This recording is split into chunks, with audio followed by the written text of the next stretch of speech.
Hello everybody, welcome to Tarot Tuesday. This week I'm going to be using a super cool deck. I think you guys are really going to love this. I actually did a feature using this deck earlier in the year, which I will link below. It's called the Vampire Tarot, and it's really cool. Look at the backs of these cards. Isn't that amazing? It's got this really like Art Deco look to it.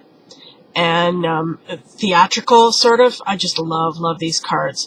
And yeah, it was last Halloween I did a week-long feature. I drew a card a day from this deck, from the Vampire Tarot. So I will link the first video in that series so you can go check it out if you like.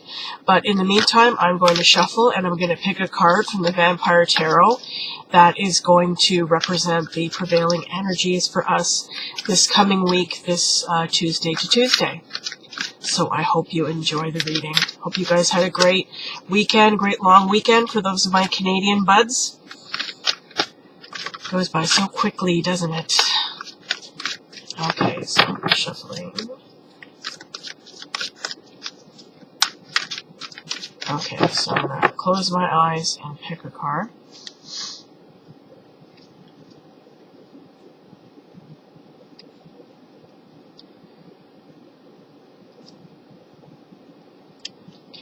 So, our card is the Knight of Staves, and the court cards in this deck are represented by people who are kind of associated with the vampire, or with, you know, kind of the occult or the macabre. And in this case, it's Edgar Allan Poe. And the card that we've drawn is the Knight of Staves, which, just let me refer to the book here, because the minor arcana are called different names in this deck. The stakes are wands. The stakes are wands. So this is the Knight of Wands, Edgar Allan, which is represented by Edgar Allan Poe in this deck. Now, Edgar Allan Poe, as you know, is a very famous author. A very macabre author, very creative person. Somebody who lives on to this day, who has a real cult following among a lot of people today. There were a lot of movies made out of his books, you know, a lot of those old Vincent Price movies that were so cool. I used to love those movies. And I liked a lot of Edgar Allan Poe stories, like there was The Black Cat. You guys ever read that story? And the one where he walled his wife up, the guy who murdered his wife and put her in the wall. I can't remember the name of it. But he was a very dark, creative individual.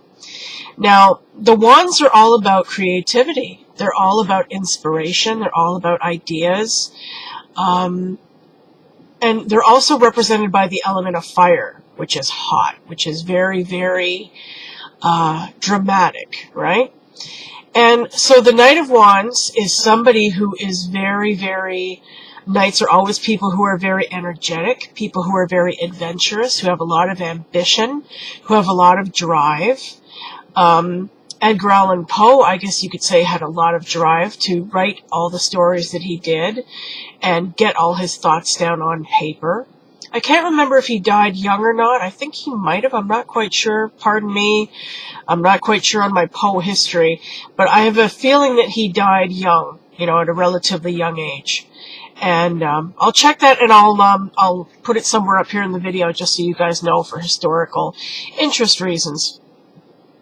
But anyway, the Knight of Wands is somebody who has, like I said, a lot of energy, a lot of drive, a lot of adventure, somebody who loves to be on the go, somebody who loves to travel, somebody who likes to experience new things, somebody who likes to take part in new projects.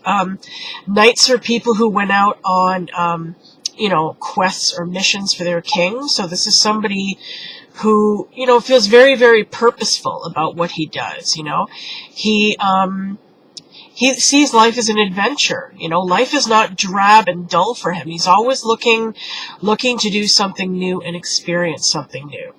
So this card could represent either somebody like this in our lives, who comes into our lives this week, or who is in our lives, and either, in our families, or maybe we have a relationship with somebody like this.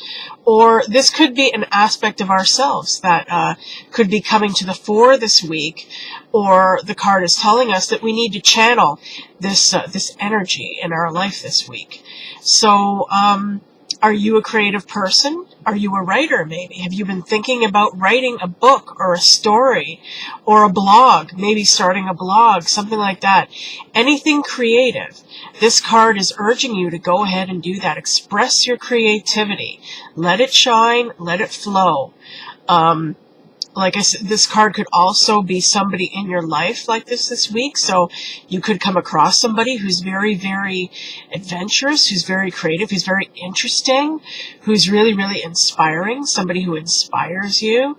Let me just look at the card again for a minute here. I love the way he's looking out at us in this card. Like, he's looking out kind of very matter-of-factly. He's observing everything, right? It looks like he's taking it all in, and he's about to go to his desk and start writing it down, So this card could be about just seeing everything that's around you and seeing it as an adventure, seeing it as turning it into something creative, Maybe you've been seeing your life as kind of dull and drab and mundane and routine, and this card is telling you to see it in a different way, Think about your life as a novel. Think about your life as a story. What kind of a character would you be? Who would you be in this novel? Who would you want to be? If you were going to be a character in a novel or in a film or anything like that, who would you be?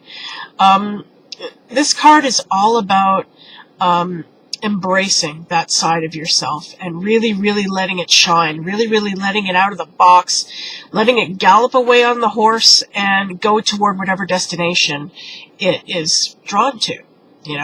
So this could be a very, very interesting creative week for all of us. So yeah, very, very cool card. I hope you guys like this Vampire Tarot. I love it. It's one of my favorite decks.